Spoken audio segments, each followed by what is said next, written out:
gente? Glória a Deus. Eu quero ministrar uma palavra aqui hoje. O nome dessa palavra é a disciplina na vida do crente. Né? Tem disciplina para o crente? Eu fico muito feliz que nós estávamos aqui adorando ao Senhor e essa última canção, né, que fala que nós fomos perdoados, que o Senhor é por nós, que nós vamos avançar porque o Senhor já fez todo o trabalho, é uma revelação que nós temos pregado aí há os últimos 3 meses praticamente, iniciando lá atrás com o tema perdão completo. Lembra que eu falei muito tempo sobre isso? Acho que na verdade eu não parei de falar, né? Nós só vamos mudando o título, mas a gente tem falado sobre isso. E aí, no dia a dia a gente vai conversando com os irmãos e pode enganosamente alguém entender que porque o Senhor me ama, que porque eu fui totalmente perdoado, porque eu já fui abençoado pelo Senhor em todos os lugares celestiais, como a Bíblia diz lá em Hebreus, então quer dizer que não tem mais disciplina para mim. Né? Então, pode, né, enganosamente alguém entender que não tem mais disciplina, o Senhor não me corrige, o que é um engano. Então hoje eu quero falar com você sobre a disciplina na vida do cristão. A disciplina na vida do crente. Então você já sabe que para aqueles que estão em Cristo Jesus, não há mais maldição. Amém, irmãos? Porque toda maldição foi lançada na cruz de Cristo. O Senhor morreu para que eu fosse abençoado. Então, ainda que os seus antepassados tiveram envolvimentos com coisas erradas, condutas reprovadas, que veio do seu bisavô, passou para o seu avô, que passou para o seu pai, mas quando chega em você, isso é destruído. Por causa de você? Não, por causa da cruz de Cristo, por causa do que o Senhor fez na cruz. Portanto, Ele nos deu a bênção, eu não conquistei a bênção. Portanto, a maldição acabou. Mas e a disciplina? Porque o texto mesmo diz, nós vamos ler daqui a pouco, lá em Hebreus, que o pai que ama o filho disciplina. Portanto, eu tenho 3 filhos e nós disciplinamos os nossos filhos. Por quê? Porque eu quero que ele cresça, eu quero que os meus filhos avancem. Eu não quero que eles tenham uma conduta reprovada. Como que é isso no reino de Deus? Porque a partir do momento que eu entrego a minha vida para Jesus, eu o reconheço como meu Senhor e Pai. Portanto, agora eu sou seu filho. Se eu sou filho de Deus, em algum momento eu serei disciplinado. Então, como que funciona essa disciplina? Para entender isso, eu preciso falar com você sobre um conceito. Qual é o conceito? O conceito entre estado e posição. Eu sei que muitos irmãos já ouviram falar sobre isso, mas é o tipo de coisa que nós temos que lembrar sempre. Então, no nosso dia a dia, eu vou trabalhar, eu sou casado, eu me relaciono. Durante a semana, ao longo do mês, tem dias bons e dias ruins. Tem dias que tudo vai bem, mas tem dia que parece que vai tudo mal. Né? Eu saio com o meu carro, tenho problema. Eu volto para casa, tenho dificuldade. Então, esse dia mal altera o meu estado, mas não altera a minha posição. Vou explicar melhor para você. Então, um dos meus filhos tem uma conduta errada dentro da minha casa. Já falamos lá, não chuta a bola aqui. Aí o menino vai lá e chuta a bola, acerta em um dos tigre, elefante, patinho que está decorando lá o armário. Aí pronto, caiu. Poft. Agora quer dizer, o menino olha para você, você olha para ele, e aí você vai lá e corrige ele. Então quer dizer, você corrigiu ele não por causa da posição, mas por causa do estado dele. A posição dele continua sendo a mesma. Qual é a posição do meu filho? Filho. Mas o estado é ruim. Por quê? Porque ele me desobedeceu. Ele fez algo que não deveria ter sido feito. Então, isso é assim comigo e com você também. A nossa posição é de filho. E isso não muda. Por pior que seja a conduta de um filho, ele não deixa de ser filho. Prova disso é que determinados dias da semana você passa na frente ali do CDP, Casa de Detenção Provisória ali no Sertãozinho, tem uma fila gigantesca. E de um lado da rua tem uma Kombi com um espelho que as pessoas vão lá para se arrumar, porque vem de longe. Do outro lado tem uma mulher que guarda a comida, outro. É uma estrutura. Por quê? Porque vem muitos pais visitar os seus filhos. Vem também filhos, vem esposa, mas o número estrondoso é de pais que vêm visitar os seus filhos. Por quê? Porque ele cometeu delito, portanto, o estado dele não é bom. Mas a posição dele mudou? Não mudou, a posição continua sendo a mesma. Portanto, para mim entender a disciplina do Senhor, eu preciso entender a diferença entre estado e posição. Porque se eu não tiver revelação sobre isso, eu vou entender que quando eu for disciplinado, a minha posição mudou. Então, eu fui disciplinado, agora meu pai não quer mais ser meu pai. Às vezes eu brinco com meu filho, né? Aí eu falo para ele assim, ó, se você fizer isso de novo, eu não vou ser mais seu pai. Quem vai ser seu pai, eu invento o nome de qualquer pessoa, sabe? Só para brincar com ele. Ele ri, porque ele sabe que não tem a menor chance, né? Ah, eu não vou ser mais seu pai, hein? Agora quem vai ser seu pai vai ser o João e a Grazi, hein? Daí ele fica assim, daí ele ri, né? Por quê? Não é porque o João e a Grazi é ruim, é porque não tem chance de eu não ser mais pai deles, né? Então, eu preciso entender isso para que quando eu for disciplinado, eu não vou pensar assim que agora eu não sou mais filho de Deus. Portanto, eu sou amaldiçoado. Eu vou ter a interpretação que eu derrubei o patinho. Eu chutei a bola na televisão. Eu desobedeci, eu fiz alguma coisa. Então, quer dizer, o meu pai está ajustando o meu estado para que o meu estado possa ser equivalente à minha posição. Porque a posição não altera, mas o estado altera. Portanto, o meu estado deve andar juntamente com a minha posição. Eu sou disciplinado quando? Quando o meu estado, em algum momento, se distancia da minha posição. Deu para entender, irmãos? Então, nós temos lá na minha casa o quarto das crianças. Aí, de vez em quando, eu e a minha esposa entra no quarto deles e fala, ó, tira guarda esses 2 sapatos lá. Ó, essa blusa aqui, não, mas eu vou usar, é sexta noite. Aí deixa a roupa da escola em cima da cadeira. Aí a gente fala assim, ó, guarda. Não, mas eu vou usar para ir para a escola na segunda. Ela já quer deixar reservado lá. Daí a gente fala, não, guarda. Por quê? Porque esse estado não diz respeito à sua posição. A sua posição são 3 crianças. Se cada criança quiser ter a condição que achar bem, a casa vai virar uma bagunça, né? Então, o pai vem e faz o quê? Disciplina. Por quê? Porque a posição de filho não muda, mas o estado muda. Aí eu preciso puxar eles para cima para igualar a posição com o estado. Deu para entender, irmãos? Quando eu entendo isso, fica muito mais fácil de eu entender a disciplina. Porque em nenhum momento eu vou pensar, Deus agora não gosta mais de mim, não quer ser mais meu pai. Então agora eu estou perdido. Porque imagina, se eu não quero mais ser pai dos meus filhos, como é que eles vão comer? Como é que eles vão ter segurança? Como é que eles vão ter calor, carinho, educação? Não tem. Estão perdidos.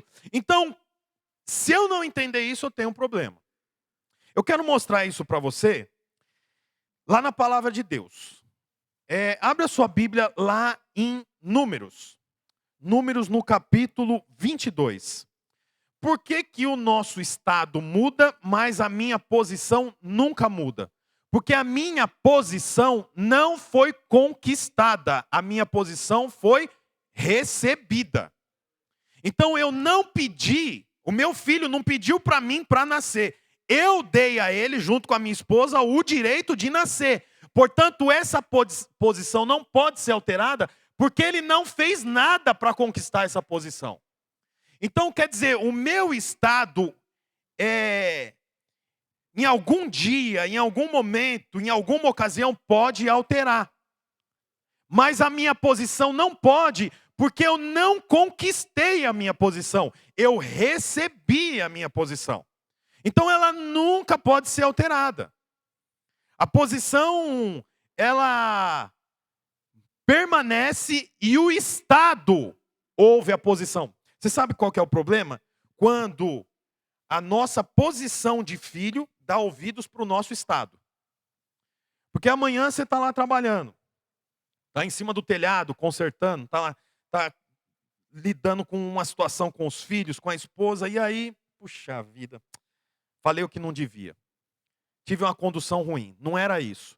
Então agora, o que está alterado? A minha posição ou o meu estado? Meu estado. O meu estado está alterado, mas o meu estado não pode convencer a minha posição. A minha posição é que convence o meu estado. Deu para entender, irmãos? Vou repetir mais uma vez. Eu tive um problema, uma situação constrangedora. Fui ali falar com... Não aconteceu, tá? Nós temos um carro velho aqui, é do mecânico ali de baixo. Eu fui lá 3 vezes pedir para ele tirar. A última vez ele estava reclamando que estava com dor nas costas. Eu falei, precisa tirar aquele carro, nós vamos precisar daquele espaço e tal. Não, vou lá tirar, eu estou com a dor nas costas. Eu falei, então vem aqui, deixa eu orar por você. Na terceira vez eu orei por ele e resumindo, ele não tirou o carro. Puxa, aí numa situação dessa eu podia, né, puxar a faca para ele lá. Ah, falta de respeito, isso que você fala, vai falar um monte de coisa. Aí eu volto para trás e venho aqui pregar. Aí o que eu ia sentir? Puxa vida, mas imagina se esse homem entra aqui. Não aconteceu, tá? Como eu disse, parou na oração. Né? Mas eu poderia ter acessado essa outra parte aí, ia dar problema. Aí, puxa vida, meu estado está ruim. Aí, eu estou aqui pregando e o meu estado fala o que para a minha posição? Você não devia nem estar com esse microfone na mão. Olha, esses irmãos estão te olhando, nenhum fez o que você fez. E você fez errado e está ensinando eles a fazer o certo. Que absurdo, você tem que pôr a mão na sua consciência. Você tem que olhar para você. Como é que pode você fazer isso? Imagina. Tudo isso quem está falando? O meu estado está falando para a minha posição. Quando a minha posição dá ouvido para o meu estado, nunca é para te puxar, nunca é para te levantar, é sempre para te puxar. Sempre. O que acontece? A forma correta é a minha posição falar para o meu estado. O que a minha posição falaria para o meu estado nessa situação? Bruno, você errou, essa não é a sua natureza. Depois do culto você vai lá, dá um abraço para ele, leva um livro seu. Eu nem sei quem pôs, mas apareceu uns livros meus lá. Eu não sei quem pôs. Tem cara de Luiz, de César, esses 3 aqui, ó. Eu não sei nem o preço que tá. Mas aí eu vou lá, não, então a minha posição vai dizer o que para o meu estado? Bruno, vai lá, dá um livro para ele, dá uma camiseta da noiva e fala para ele, perdi a cabeça com você, me desculpa. Deixa o carro lá mais 2 dias, que eu não vou ter programação. Na quarta, quinta-feira você tira. E eu vim aqui para dizer para você que você é muito amado do Senhor. Isso é a minha posição dizendo para o meu estado. Essa eu devolvi, porque a minha posição não altera. E não altera por quê? Porque a minha posição de filho não foi conquistada. A minha posição de filho de Deus foi recebida. Portanto, o único que poderia alterar a minha posição era quem? O pai. Mas o pai faz isso com o filho? De forma nenhuma. Portanto, o meu estado tem que ouvir a minha posição. Não a minha posição ouvir o meu estado. Porque o meu estado muda. Você foi trabalhar, o patrão falou, rapaz, eu senti no coração de te dar um aumento aqui. Amém, é isso aí. Você tem que falar isso mesmo. Fala amém, fala glória a Deus, fala eu recebo. Porque a Bíblia diz assim, ó, para todas as bênçãos já tem o amém do Senhor. Já tem o sim. Então, você tem que receber. Aí o patrão vem e fala assim, eu vou te dar um aumento. Como é que fica o seu estado? Por dentro, você não fica assim. Então, quer dizer, nessa história o seu estado ficou bom, mas o patrão vem e fala, preciso falar com você. Sexta-feira, você foi embora meio depressa, eu vi em cima da sua bancada lá, você deixou tudo largado. Rapaz, não pode fazer isso, nós já tínhamos combinado. Você está no 3º mês aí, vai acabar a experiência, eu queria que você ficasse, mas desse jeito você não vai poder ficar com a gente. Como é que fica seu estado? Cara, precisava de falar desse jeito comigo? É um absurdo. Então quer dizer, o seu estado muda, mas a sua posição não muda nunca. Por isso que o seu estado tem que ouvir a sua posição, mas a sua posição não pode ouvir o seu estado. Dei uma puladinha ali, já fiquei ofegante. Você ri, né? Abre a sua Bíblia em Números 22. Eu vou falar um pouco sobre o que está acontecendo aqui antes da gente ler. Porque eu falei para você um princípio, e agora eu quero aplicar o princípio na palavra. Você já conhece a história? Moisés, à frente do povo hebreu, sai do Egito e está caminhando em direção a Canaã, a terra prometida. Ele faz esse caminho por anos, 40 anos andando. Chegou um momento dessa caminhada que os hebreus saem do Egito e está indo para Canaã, que ele passa por dentro de uma terra chamada Moabe. É a terra dos moabitas, que tinha um rei. O rei se chamava Balaque. Como era o nome do rei? Como era o nome da terra? Moabe, a terra dos moabitas. Aí, o rei Balaque fica com medo, porque era muito hebreu. Era mais de 2 milhões de pessoas que ia passar por dentro da terra dele. Então ele pensa, esse povo vai passar por aqui, vai arrumar problema, vai secar meu rio, vai acabar com a plantação, vai querer possuir essa terra, e agora precisa resolver um problema. Aí como que ele pensa em resolver o problema? Ele encomenda uma maldição. Tem um profeta que se chama Balaão. Como é o nome do profeta? Balaão. Nome do rei? Balaque. Aí Balaque vai até Balaão e fala para Balaão o seguinte: eu queria que você fosse até a minha região e amaldiçoasse os hebreus que vão passar por dentro da terra. Eu, com o meu exército, não posso vencê-los porque eles são mais numerosos. Mas se você rogar uma praga, se você amaldiçoar, eles ficam frágeis. Aí, eu, com o meu exército, venho e acabo com eles. Eu não tenho problema na terra de Moabe. Agora vamos ler o texto. Números 22, 1. Tendo partido os filhos de Israel, acamparam-se na campina de Moabe, além do Jordão, na altura de Jericó. Viu, pois, Balaque, filho de Zippor, tudo que Israel fizera aos amorreus.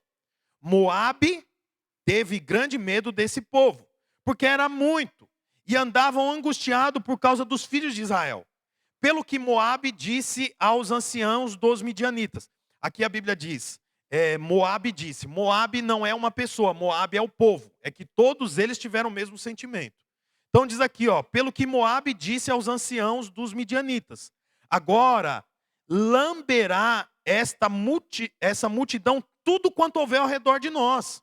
Como o boi lambe a erva do campo, Balaque, filho de Zippor, naquele tempo era o rei dos moabitas.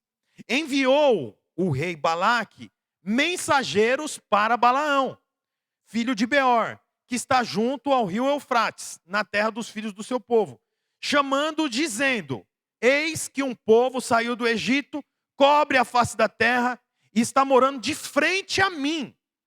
Vem, pois, agora, rogo-te, amaldiçoa-me esse povo, pois é mais poderoso do que eu, para ver se o poderá ferir e lançar fora da terra. Porque sei que a quem tu abençoares, será abençoado, mas quem você amaldiçoar, será amaldiçoado. Então foram-se os anciãos dos moabitas, levando consigo o preço do encantamento. Então quer dizer, o rei Balaque não foi, ele mandou um grupo ir. Esse grupo foi com o preço do encantamento. É como se estivesse encomendando uma macumba. Está entendendo? É uma macumba, né? Uma magia. Então, leva lá e vê quanto vai cobrar pela macumba que eu quero que faça para os hebreus. Aí o texto fala aqui que Balaão disse: fica aqui essa noite, eu vos trarei a resposta como o Senhor me falar. Então ele falou: eu vou consultar o Senhor, depois eu te falo. Agora, Números 22, 35, é a resposta. Tornou o anjo do Senhor a Balaão, dizendo: vai com esses homens, mas somente o que eu te disser, você falarás. Então, quer dizer, Balaque encomendou a maldição, aquele que amaldiçoaria foi falar com Deus, o anjo apareceu e falou: você vai, mas você só vai falar o que eu disser. Aí, ele chega no local onde ele podia ver uma parte dos hebreus. Da onde ele estava, não dava para ver todos os hebreus. Então ele subiu no monte, a Bíblia diz, junto com Balaque, o rei dos moabitas, na terra dos moabitas, mas quem passava lá embaixo era os hebreus. Eles estavam todos passando lá. Então Balaão, o profeta mercenário, chega lá, olha e diz assim, ó, capítulo 23, versículo 8. Olha aí o que ele fez. Como posso amaldiçoar aquele a quem Deus não amaldiçoou? Como posso condenar a quem Deus não condenou? Do alto das rochas na montanha eu vejo o povo de Israel. Eles vivem sozinhos e acham que são diferentes de todos os outros povos. Os descendentes de Jacó são como a poeira. São tantos que não podem ser contados. Gostaria de terminar a minha vida como alguém que pertence ao povo de Deus. Quero morrer em paz como as pessoas honestas. Então Balaque, o rei dos moabitas, disse para Balaão: o que você fez? Eu encomendei você para você amaldiçoar os meus inimigos. Você vem aqui e abençoa os meus inimigos? Balaão respondeu: eu posso dizer apenas aquilo que o Senhor me ordenou. Então, você já conhece muito bem a história dos hebreus. Saíram do Egito, eles saem do Egito, no mesmo dia, eles encontram com o mar na frente, não é? O que eles fazem quando eles se encontram com o mar? Eles agradecem a Deus? Moisés, você tirou a gente de lá para matar a gente aqui. Aí, chega uma hora que eles falam que está com sede, não tinha água. O que eles falam? Era melhor a gente estar no Egito. Esse Deus que junto com você tirou a gente de lá para matar no deserto, porque não tinha o número de covas suficiente lá no Egito. Eles reclamavam de tudo. Era um povo que em uma ocasião, Moisés estava em oração por 40 dias, ele, sentindo a ausência de Moisés, juntou todas as peças que tinha de ouro e de prata e fez o quê? Um bezerro. Quando Moisés chega, está todo mundo se dobrando diante do bezerro. Você vê que interessante, esse era o povo hebreu. Quando Balaão vai amaldiçoar, o Senhor fala: você abre a boca só para dizer o que eu digo. Você não diga nada da sua parte. E o que é que Balaão fala sobre o povo hebreu? Esse é um povo abençoado. Não tem ninguém na terra igual a esse povo. Como é que eu posso amaldiçoar quem Deus abençoou? Como que eu posso condenar quem Deus não condena? Aí Balaque fica indignado. Você está abençoando, eu te contratei para amaldiçoar. Aí ele fala: eu só posso dizer o que o Senhor falou. Aí o texto continua dizendo assim que Balaque, o rei, falou: não, você fez isso porque você não viu o povo todo. Vamos subir para um outro monte. Aí a Bíblia fala que Balaque pega Balaão e leva Balaão para um monte ainda mais alto. De lá ele consegue ver o povo. Aí essa é mais uma tentativa de amaldiçoar. Olha aí o texto em Números 23, 21. Olha o que o profeta que foi encomendado para amaldiçoar diz. Números 23, 21. Não viu iniquidade em Jacó, nem contemplou desventura em Israel. O Senhor, o seu Deus, está com ele. No meio dele se ouvem aclamações ao seu rei, pois contra Jacó não vale encantamento. Quem é Jacó? Israel. Vocês lembram que o nome Israel anteriormente era Jacó. O que o profeta Balaão está dizendo? O que eu rogo de praga, o que eu lanço de maldição não chega. Por quê? Porque para esse povo não vale encantamento. Não pega macumba. Eu costuro a boca do sapo, não pega. Eu ponho o nome, não pega. Eu invejo, a inveja não pega. Eu amaldiçoo, a maldição não pega. Por que não pega? Olha o que o texto diz. Deus não viu iniquidade. O que é iniquidade, irmãos? Pecado. Deus não viu pecado nos hebreus, mas vocês lembram o que os hebreus fizeram? Fizeram um bezerro, amaldiçoaram porque a água estava ruim, praguejaram contra Moisés porque eles estavam enjoados da comida que eles tinham, reclamaram por causa da demora, reclamaram por causa de Deus, reclamaram por causa dos trovões, reclamaram por causa da coluna de fogo, eles reclamavam o tempo todo, mas o que Deus falou por intermédio de Balaão? Não viu iniquidade. não viu pecado. Olha aqui para mim. Ele não disse que não tem, ele disse que não viu. É diferente uma coisa da outra. Não é que aquele povo não tem pecado, é que Deus falou: eu não vi iniquidade, eu não contemplei desventura, eu não condeno esse povo. Puxa vida, eles não é que eles não têm pecado, é que o Senhor não vê o pecado. A pergunta é: por que o Senhor não vê o pecado? Por que o Senhor não vê o pecado? Porque todos os dias, às 9 da manhã e às 3 da tarde, havia sacrifício sendo feito pelo sacerdote. Lembra da história do sacrifício? Os animais eram mortos, o sangue era derramado. Todos os dias, na primeira hora, que era às 9 da manhã, e às 3 da tarde havia sacrifício. Portanto, o sangue daquele bode, o sangue daquele cabrito, o sangue daquele novilho, cobria o pecado dos hebreus. Os hebreus tinham pecado? Tinha, mas o sangue que estava cobrindo era superior ao pecado. Portanto, ainda que eles tinham pecado, Deus fala: eu não posso amaldiçoar. Por quê? Porque eu não vejo. Não é que Deus é compassivo. Não é que Deus fala: deixa. Não, é que tem sangue derramado. Quando tem sangue derramado, os pecados são cobertos. Você está entendendo aqui o que está acontecendo? Então veja bem, vem um homem amaldiçoar. Aquele povo merece ser amaldiçoado. Porque você imagina tudo que Deus fez. Você conhece pelo menos um pouco da história. Eles enjoam da comida, o Senhor falou: não, então tá bom, eu vou fazer chover pão. Todo dia vai chover pão. Puxa vida, eles estão comendo pão, chega uma hora que eles falam: não aguento mais esse pão. Era melhor a gente voltar lá para o Egito, ser escravo, mas pelo menos tinha alho, tinha cebola, tinha pepino, tinha outras comidas. A uma hora eles estão com sede, eles vê a água. E sai todo mundo correndo, quando chega lá, põe a água na boca, adivinha? A água era amarga.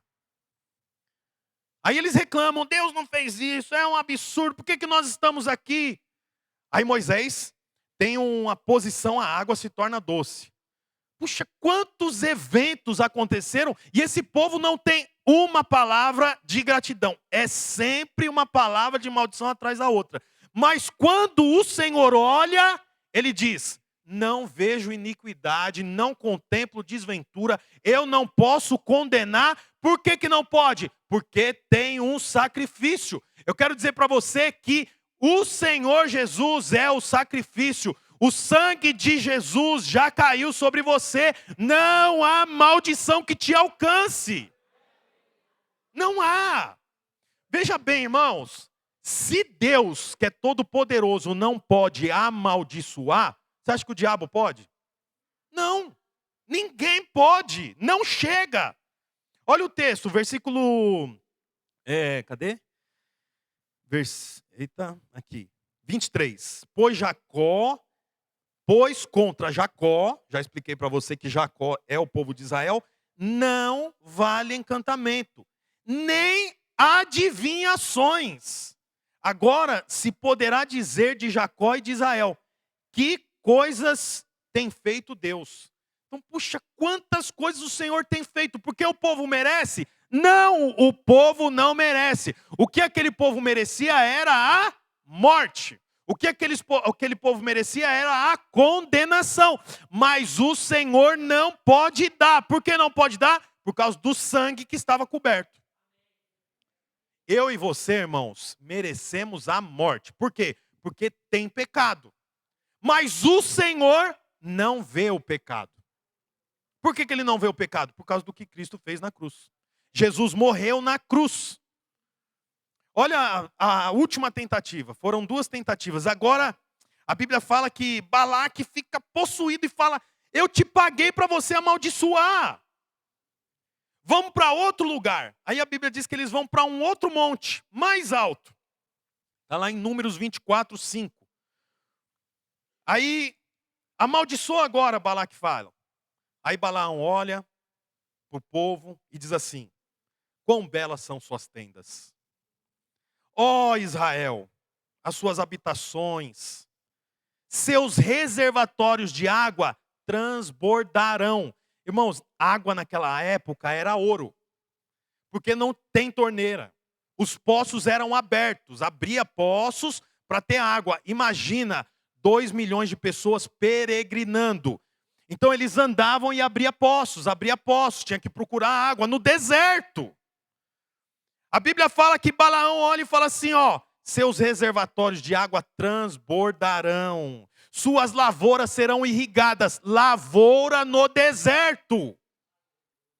Plantação no deserto, o caminho todo. A Bíblia diz, não vai faltar água para a sua irrigação. Olha o que mais, o seu rei será maior que o rei Agag. O seu reino será exaltado. Deus os está trazendo do Egito. Eles têm a força do boi selvagem. Puxa vida, isso aqui, irmãos, é a macumba. Só para ficar mais fácil para você entender, é como se alguém falasse assim, o César e a Dora está indo bem, o casamento deles está bom, faz uma macumba aí para eles.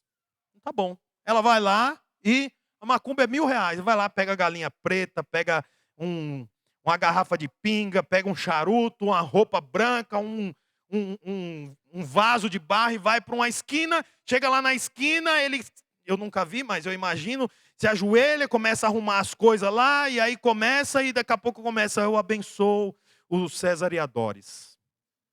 Eles vão prosperar muito. E a pessoa que contratou está olhando e falando, não era isso, não era isso. Eu quero é que eles acabam com, mata. Eu declaro que você vai viver muitos anos, César e Doris, vocês vão prosperar, tudo vai dar certo aonde vocês colocar a mão, vai avançar. Nossa, e essa casa, daqui eu vejo o telhado da sua casa, a sua casa é abençoada. É o que ele está dizendo aqui. O texto fala que ele olhou e falou assim, ele está no alto monte, e lá embaixo está todo o povo, mas eles moravam em tendas. Ele olha e fala assim, quanta tenda bonita, abençoada. É a mesma coisa, a macumbeira vai lá e fala assim, nossa, mas tem tem luzes sobre a sua casa está iluminada, toda a vila está apagada, mas a sua casa tem um fecho de luz, e eu estou vendo anjos acampados. Imagina, quem está aqui contratando a maldição? É a mesma coisa sobre você. Quando o diabo ou algum inimigo tenta contra você, as palavras dele são invertidas. Por quê? Por causa do que Cristo fez na cruz por mim e por você. Aleluia, irmãos. Amém. A bênção do Senhor sobre mim e sobre você. Em tudo que nós fizemos, a bênção do Senhor sobre nós. Tudo isso aqui foi para você entender a diferença de posição e estado. Ocasionalmente, os hebreus tinham um estado ruim. Eles fazem um bezerro de ouro e se dobram e começam a adorar o bezerro de ouro. Aquilo altera o quê? Posição ou estado? Estado. Mas quando Deus olha para eles, Deus olha posição ou estado? Posição. Então, se Deus olha para o estado, eles recebem maldição. Mas como Deus leva em consideração a posição, ele não julga o estado. Então, tudo que eu falei aqui foi para você entender isso. Agora eu quero falar para você sobre a disciplina. Aonde que está a disciplina disso tudo? Você sabe, a nossa posição diz respeito ao Senhor, mas o nosso estado diz respeito às pessoas. Eu não estou dizendo que o nosso estado não deve ser levado em consideração. O nosso estado deve ser avaliado, porque o meu estado testifica para as pessoas. A minha posição diz para Deus quem eu sou, mas o meu estado diz para quem me olha quem eu sou. Portanto, o meu estado tem que ser equivalente à minha posição. Quando o meu estado não é equivalente à minha posição, aí o pai tem que vir e disciplinar. Ontem aqui no encontro, meus 2 filhos passaram no encontro. Eles estudam à tarde e acordam como estuda à tarde, não acorda cedo, acorda à tarde. Ontem eu e a minha esposa tivemos que vir mais cedo, então 6h30 eu tive que acordar eles. A minha filha sentou aqui, na primeira fileira. Ela tem 8 anos, né, tem uma condução diferente da do Levi. O Levi sentou na última fileira. E tinha uma irmã, né, todos as crianças são acompanhadas, uma irmã para cada 4, 5 crianças. E eu estava ali, e a irmã era nova, né, e ela tinha que corrigir, né, o Levi. E eu via que ela fazia assim, às vezes, para mim. Por quê? Porque as crianças estavam de pé, o Levi estava assim, ó.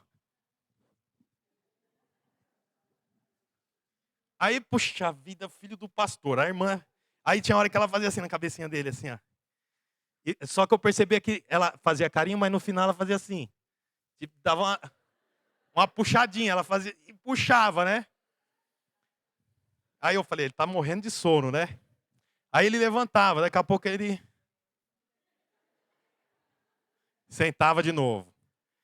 Tá bom, passou, deu 8 horas, tomou o café, eu falei, agora acho que ele vai dar uma acordada. Aí não acordou, uma hora fez um apelo, olha para você ver a exposição, fez o apelo, 75 crianças veio para frente. O Levi ficou lá atrás. Falei, gente, esse menino quer acabar comigo. Todas as crianças veio para frente aceitar Jesus, eu não sei o que era, que eu não acompanhei tudo, mas estava aqui. E ele lá atrás, aí ele já estava assim, né? Ele já não estava mais, ele já estava assim, ó. Ele sentou assim, já estava assim. Aí eu fui lá, sentei do lado dele e falei assim, está com sono ainda? Tô. Então vamos embora para casa, vamos dormir, vamos lá para casa. Vou levar você embora. Não, não.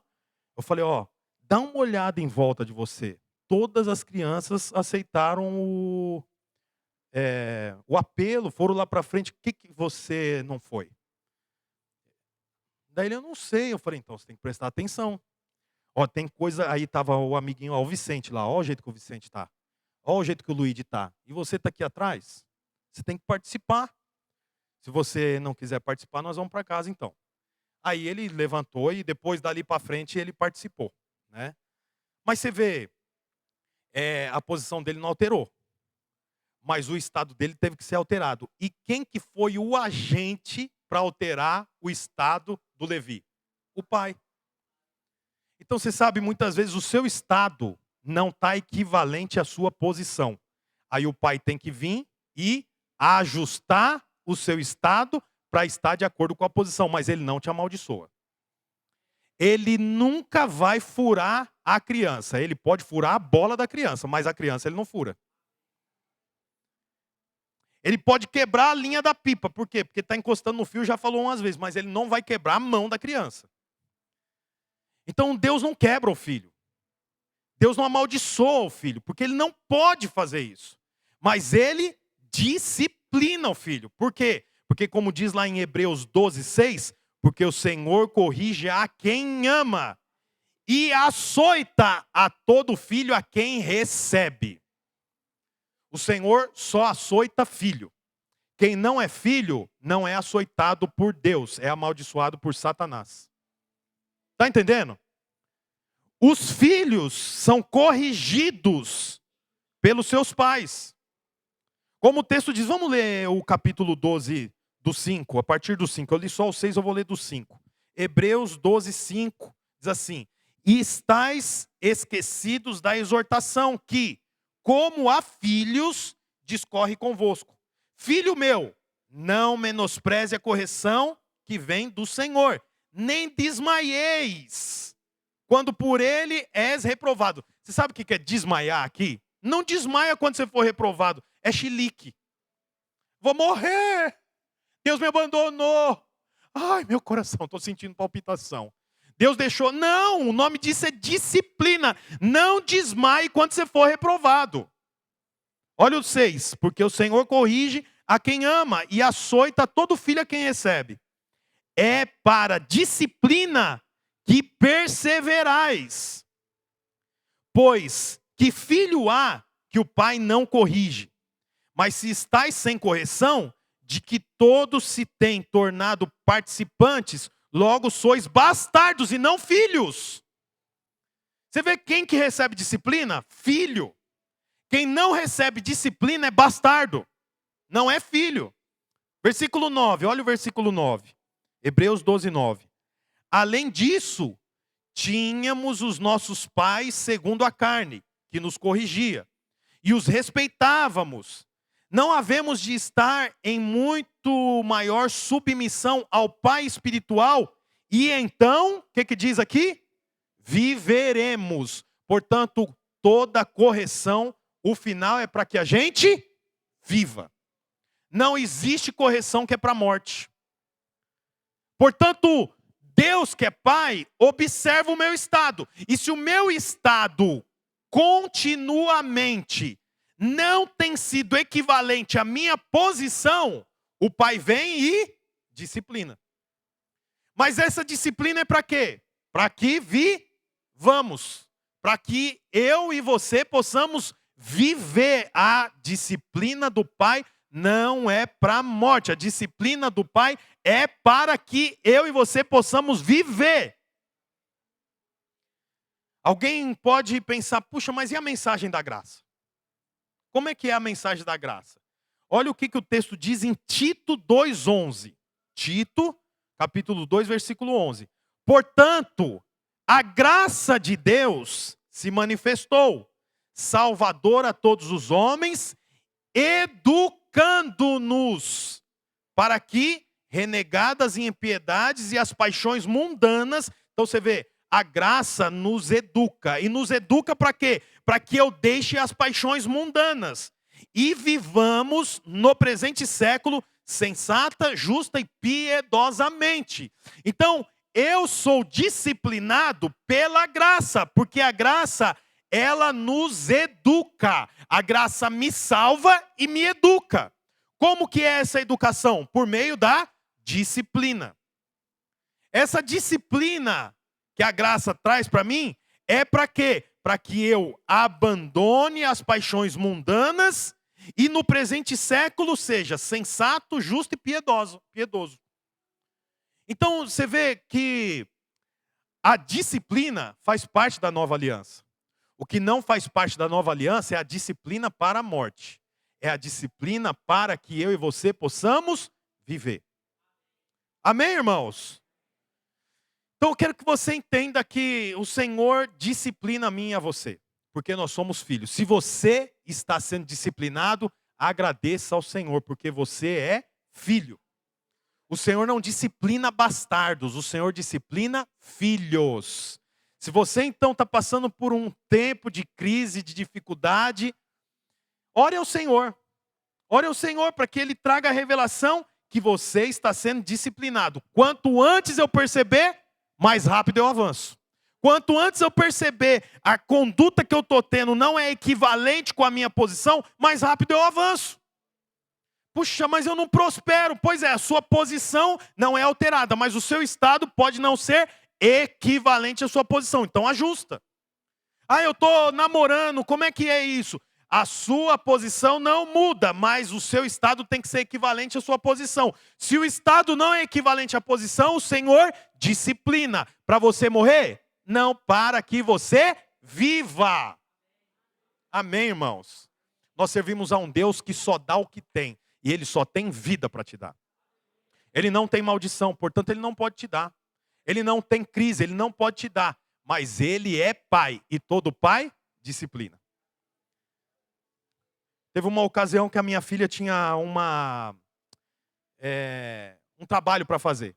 E aí, como todo pai, você já sabe, precisava de uma cartolina. Que hora você acha que ela lembrou da cartolina?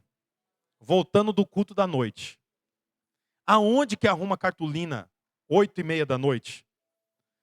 Passou sexta, passou sábado, passou domingo, não tinha cartolina. Eu falei, ela, o que vai acontecer? Você não me ama, não é? Você não me ama. Lógico que nós amamos, mas ela precisa saber que não funciona desse jeito. Aí ela foi para a escola sem a cartolina. Chegou lá, passou vergonha, foi corrigida e assim por diante. Para que ela não possa mais esquecer disso, eu disciplinei. Só que eu sabia que não custava a vida dela. Não custava a nota do bimestre, não custava o ano que ela estava estudando. Então ela podia lidar com essa disciplina. Deus conhece os seus filhos e Ele sabe até onde você pode lidar com a disciplina que Ele está te dando.